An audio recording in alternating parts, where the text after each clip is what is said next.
सगर का जन्म तथा शत्रु विजय, कपिल के क्रोध से सगर पुत्रों का विनाश तथा भगीरथ द्वारा लाई हुई गंगा जी के स्पर्श से उन सब का उद्धार।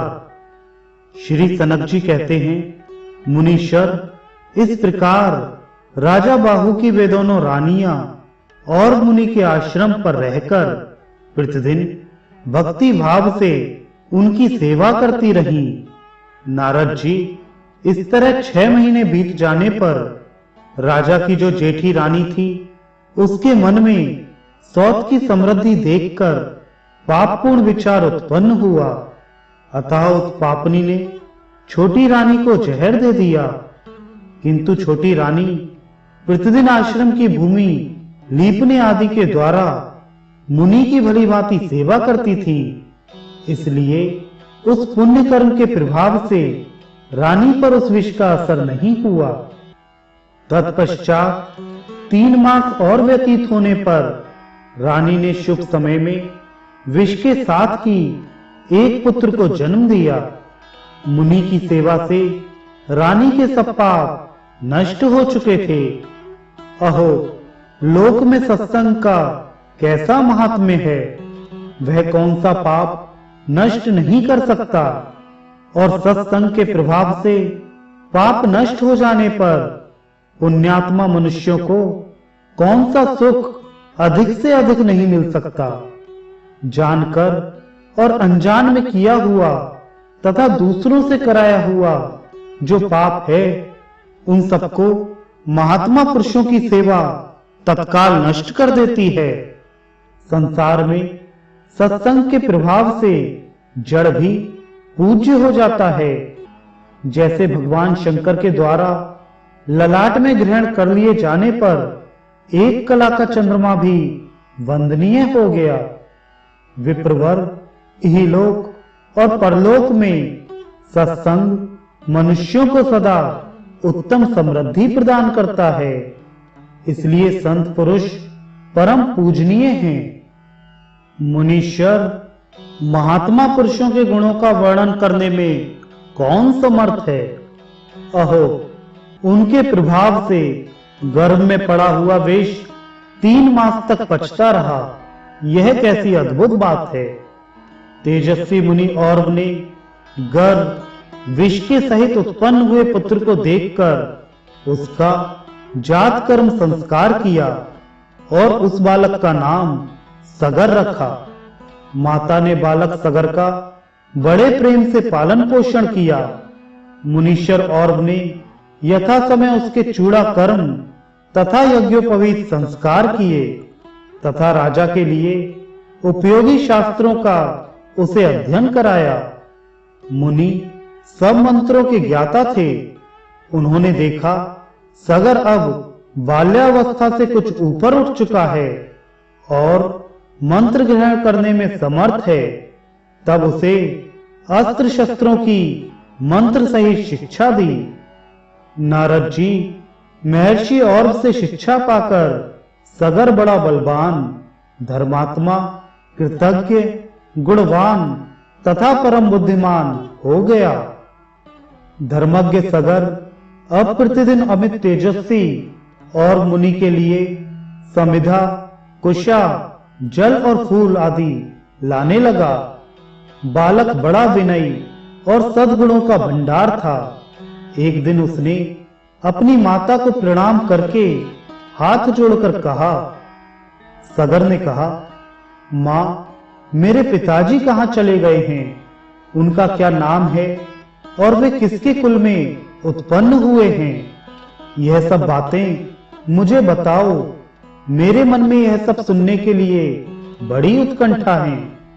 संसार में जिनके पिता नहीं हैं, वे जीवित होकर भी मरे हुए के समान हैं।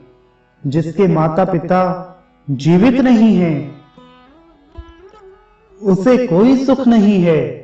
जैसे धर्महीन मूर्ख मनुष्य इस लोक और परलोक में निंदित होता है, वही दशा पितृहीन बालक की भी है। माता पिता से रहित अज्ञानी, अविवेकी, पुत्रहीन तथा ऋणग्रस्त पुरुष का जन्म व्यर्थ है। जैसे चंद्रमा के बिना रात्रि, कमल के बिना तालाब और पति के बिना स्त्री की शोभा नहीं होती, उसी प्रकार वृत्तिहीन बालक भी शोभा नहीं पाता।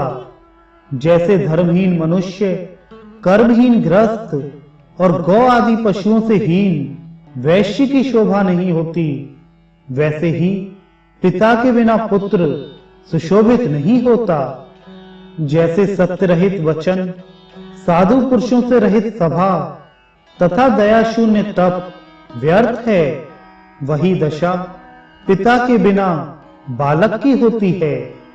जैसे वृक्ष के बिना वन, जल के बिना नदी और वेगहीन घोड़ा निरर्थक होता है, वैसे ही पिता के बिना बालक की दशा होती है। मां जैसे याचक मनुष्य लोक में अत्यंत लघु समझा जाता है, उसी प्रकार वृत्तिहीन बालक बहुत दुख उठाता है। पुत्र की यह बात सुनकर रानी लंबी सांस खींचकर दुख में डूब गई। उसने सगर के पूछने पर उसे सब बातें ठीक ठीक बता दी। यह सब वृतांत सुनकर सगर को बड़ा क्रोध हुआ, उनके नेत्र लाल हो गए। उन्होंने उसी समय प्रतिज्ञा की, मैं शत्रुओं का नाश कर डालूंगा। फिर और मुनि की परिक्रमा करके माता को प्रणाम किया और मुनि से आज्ञा लेकर वहां से प्रस्थान किया। और उसके आश्रम से निकलने पर सत्यवादी एवं पवित्र राजकुमार सगर को उनके कुल पुरोहित महर्षि वशिष्ठ मिल गए। इससे उन्हें बड़ी प्रसन्नता हुई।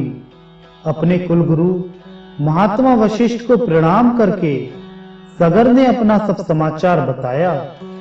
यद्यपि वे ज्ञान दृष्टि से सब कुछ पहले से ही जानते थे। राजा सगर ने उन्हीं महर्षि से ऐन्द्र, वारुण, ब्राह्म और आग्नेय अस्त्र तथा उत्तम खड्ग तथा वज्र के समान सुदृढ़ धनुष प्राप्त किया। तदंतर शुद्ध हृदय वाले सगर ने मुनि की आज्ञा ले उनके आशीर्वाद से समादृत हो उन्हें प्रणाम करके तत्काल वहां से यात्रा की। शूरवीर सगर ने एक ही धनुष से अपने विरोधियों के पुत्र पौत्र को सेना सहित स्वर्गलोक पहुंचा दिया। उनके धनुष से छूटे हुए अग्नि सदृश बाणों से संतप्त होकर कितने ही शत्रु नष्ट हो गए और कितने ही भयभीत होकर भाग गए। शक, यवन तथा अन्य बहुत से राजा प्राण बचाने की इच्छा से तुरंत वशिष्ठ मुनि की शरण में गए। इस प्रकार भूमंडल पर विजय प्राप्त करके बाहुपुत्र सगर शीघ्र ही आचार्य वशिष्ठ के समीप आए। उन्हें अपने गुप्तचरों से यह बात मालूम हो गई थी कि हमारे शत्रु गुरुजी की शरण में गए हैं। बाहुपुत्र सगर को आया हुआ सुनकर महर्षि वशिष्ठ शरणागत राजाओं की रक्षा करने तथा अपने शिष्य सगर की प्रसन्नता के लिए क्षणभर विचार करने लगे। फिर उन्होंने कितने ही राजाओं के सिर मुंडवा दिए और कितने ही राजाओं की दाढ़ी मूछ मुंडवा दी। यह देखकर सगर हंस पड़े और अपने तपोनिधि गुरु से इस प्रकार बोले। सगर ने कहा, गुरुदेव, आप इन दुराचारियों की व्यर्थ रक्षा करते हैं। इन्होंने मेरे पिता का राज्य अपहरण कर लिया था, अतः मैं सब प्रकार से इनका संहार कर डालूंगा। पापात्मा दुष्ट मनुष्य तब तक दुष्टता करते हैं जब तक कि उनकी शक्तियां प्रबल होती हैं। इसलिए शत्रु यदि दास बनकर आए, वैश्याएं सौहार्द दिखाएं और सांप साधुता प्रकट करे, तो कल्याण की इच्छा रखने वाले पुरुषों को उन पर विश्वास नहीं करना चाहिए। क्रूर मनुष्य पहले तो जीव से बड़ी कठोर बातें बोलते हैं, किंतु जब निर्बल पड़ जाते हैं तो उसी जीव से बड़ी करुणाजनक बातें कहने लगते हैं। जिसको अपने कल्याण की इच्छा हो, वह नीति शास्त्र का ज्ञाता पुरुष दुष्टों के दम्भपूर्ण साधु भाव और दास भाव पर कभी विश्वास ना करे। नम्रता दिखाते हुए दुर्जन, कपटी मित्र और दुष्ट स्वभाव वाली स्त्री पर विश्वास करने वाला पुरुष मृत्यु तुल्य खतरे में ही है। अतः गुरुदेव, आप इनकी प्राण रक्षा ना करें। ये रूप तो गौकासा बनाकर आए हैं, परंतु इनका कर्म व्याघ्रों के समान है। इन सब दुष्टों का वध करके मैं आपकी कृपा से इस पृथ्वी का पालन करूंगा। वशिष्ठ बोले, महाभाग, तुम्हें अनेकानेक साधुवाद हैं। सुब्रत, तुम ठीक कहते हो। फिर भी मेरी बात सुनकर तुम्हें पूर्ण शांति मिलेगी। राजन, सभी जीव कर्मों की रस्सी में बंधे हुए हैं, तथापि जो अपने पापों से ही मारे गए हैं, उन्हें फिर किस लिए मारते हो? यह शरीर पाप से उत्पन्न हुआ और पाप से ही बढ़ रहा है। इसे पाप मूलक जानकर भी तुम क्यों इसका वध करने को उद्यत हुए हो? तुम वीर क्षत्रिय हो। इस पाप मूलक शरीर को मारकर तुम्हें कौन सी कीर्ति प्राप्त होगी? ऐसा विचार कर इन लोगों को मत मारो। गुरु वशिष्ठ का यह वचन सुनकर सगर का क्रोध शांत हो गया। उस समय मुनि भी सगर के शरीर पर अपना हाथ फेरते हुए बहुत प्रसन्न हुए। तदंतर महर्षि वशिष्ठ ने उत्तम व्रत का पालन करने वाले अन्य मुनियों के साथ महात्मा सगर का राज्याभिषेक किया। सगर की 2 स्त्रियां थीं, केशनी और सुमति। नारद जी, ये दोनों विदर्भ राज काश्यप की कन्याएं थीं।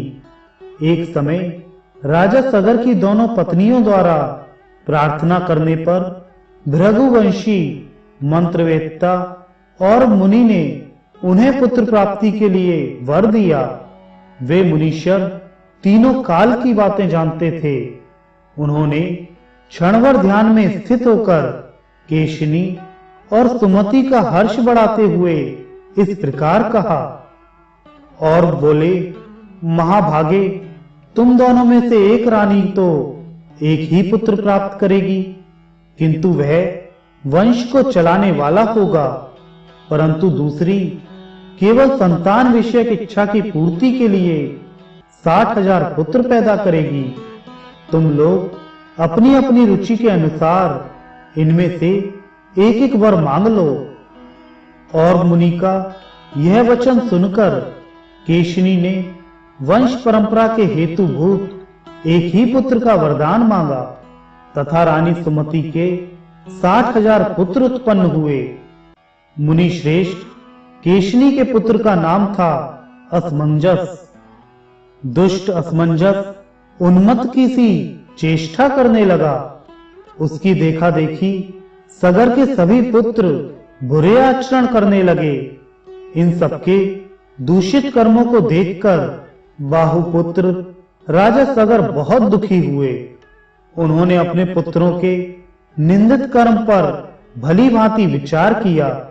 वे सोचने लगे, अहो, इस संसार में दुष्टों का संग अत्यंत कष्ट देने वाला है।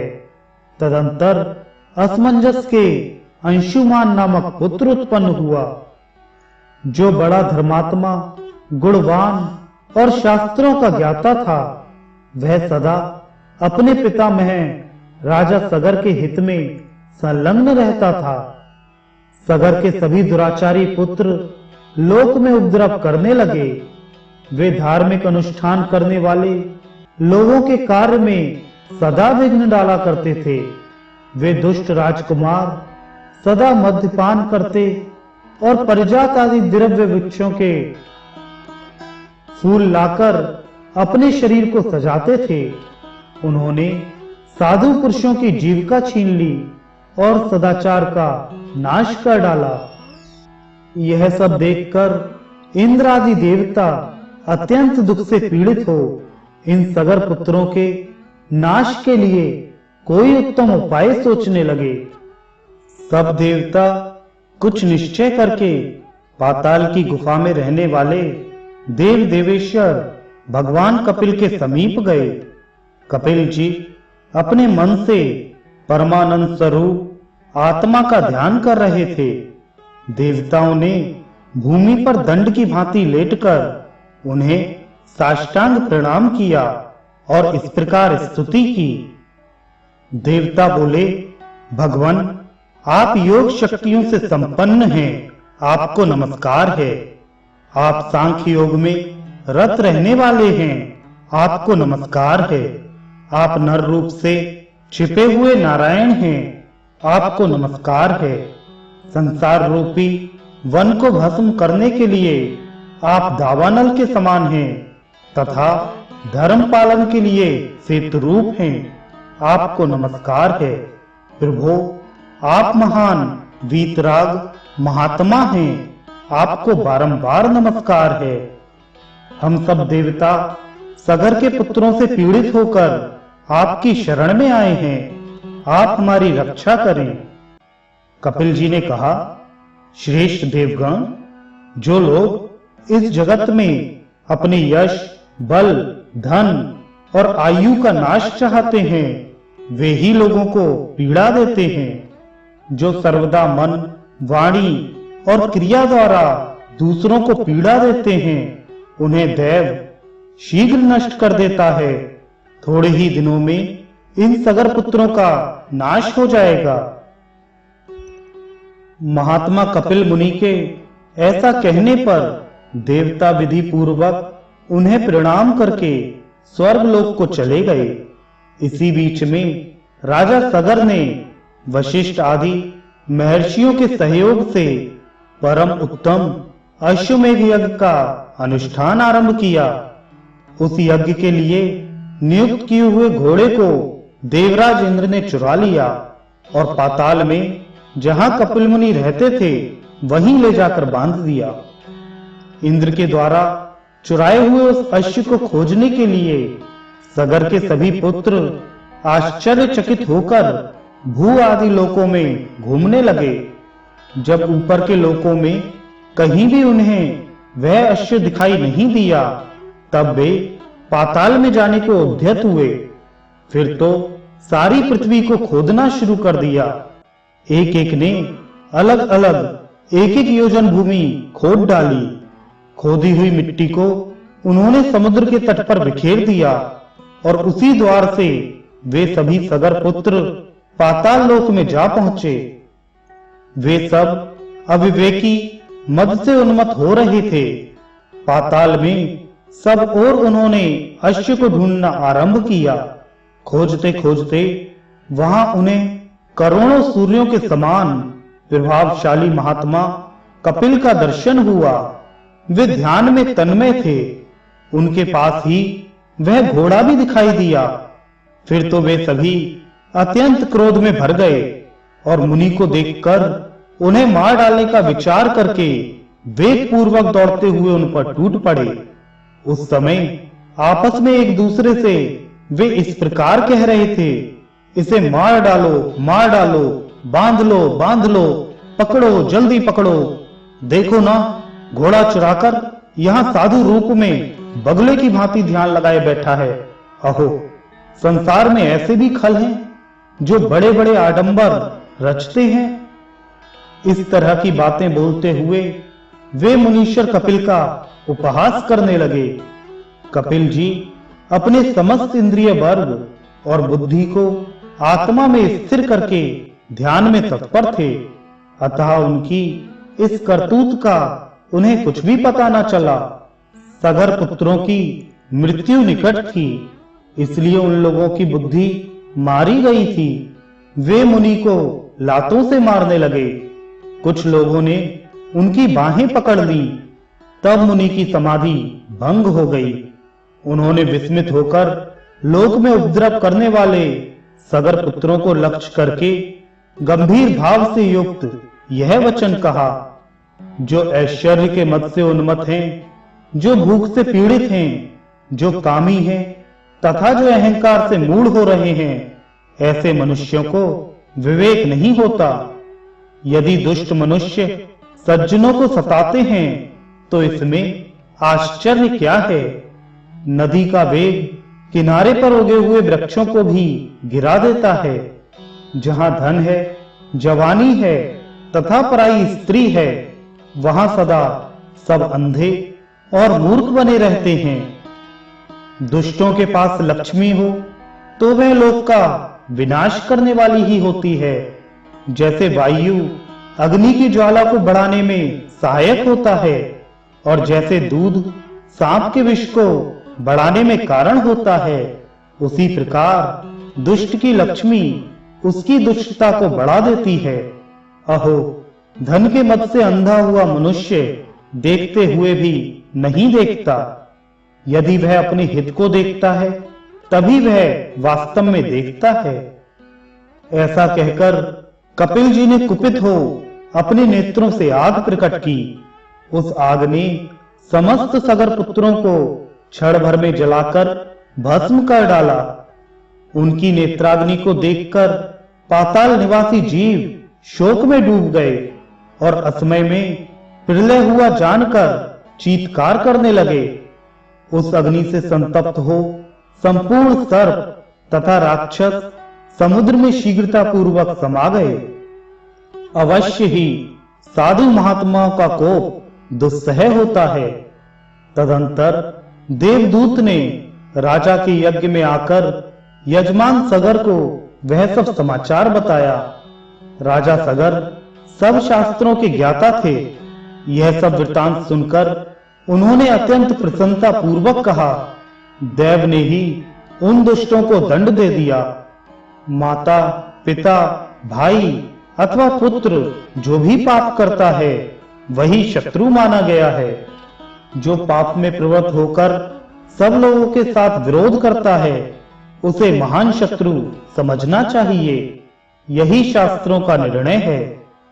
मुनीश्वर नारद जी, राजा सगर ने अपने पुत्रों का नाश होने पर भी शोक नहीं किया, क्योंकि दुराचारियों की मृत्यु साधु पुरुषों के लिए संतोष का कारण होती है। पुत्रहीन पुरुषों को यज्ञ में अधिकार नहीं है। धर्मशास्त्र की ऐसी आज्ञा होने के कारण महाराज सगर ने अपने पौत्र अंशुमान को ही दत्तक पुत्र के रूप में गोद ले लिया।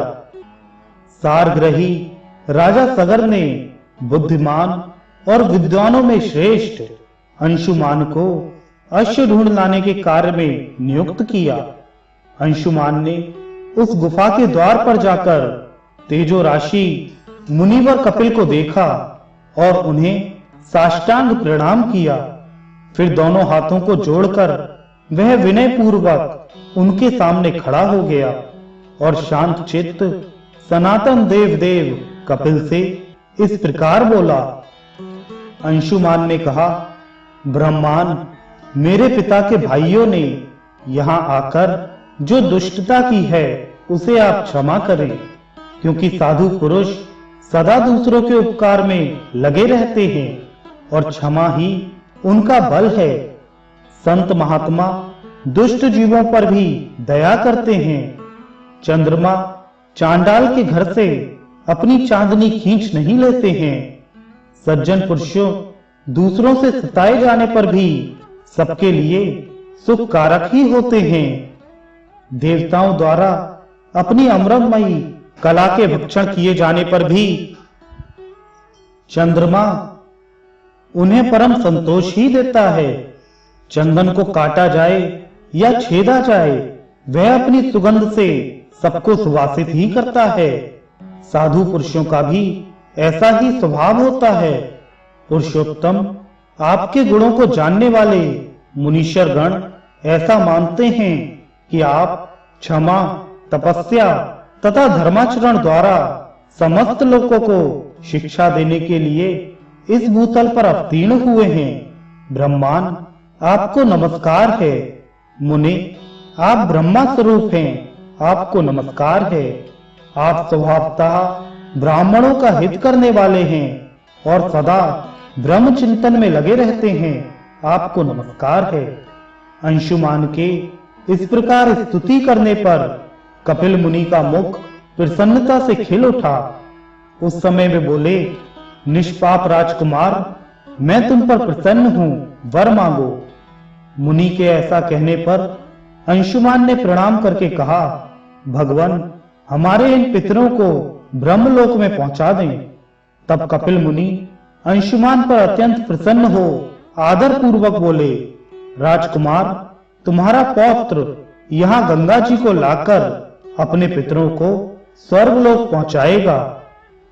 वत्स, तुम्हारे पौत्र भगीरथ द्वारा लाई हुई पुण्य सलिला गंगा नदी इन सगर पुत्रों के पाप धोकर इन्हें परम पद की प्राप्ति करा देगा।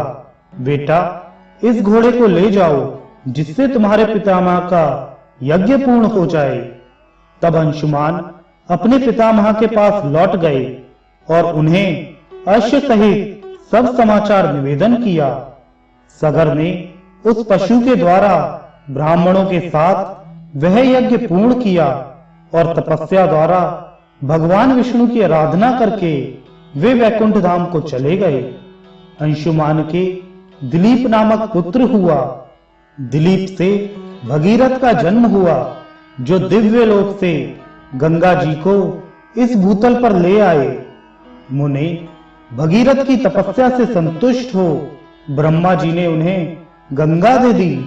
फिर भगीरथ गंगा जी को कौन धारण करेगा, इस विषय में विचार करने लगे। तदंतर भगवान शिव की आराधना करके उनकी सहायता से वे देव नदी गंगा को पृथ्वी पर ले आए और उनके जल से स्पर्श कराकर पवित्र हुए पितरों को उन्होंने दिव्य स्वर्गलोक में पहुंचा दिया।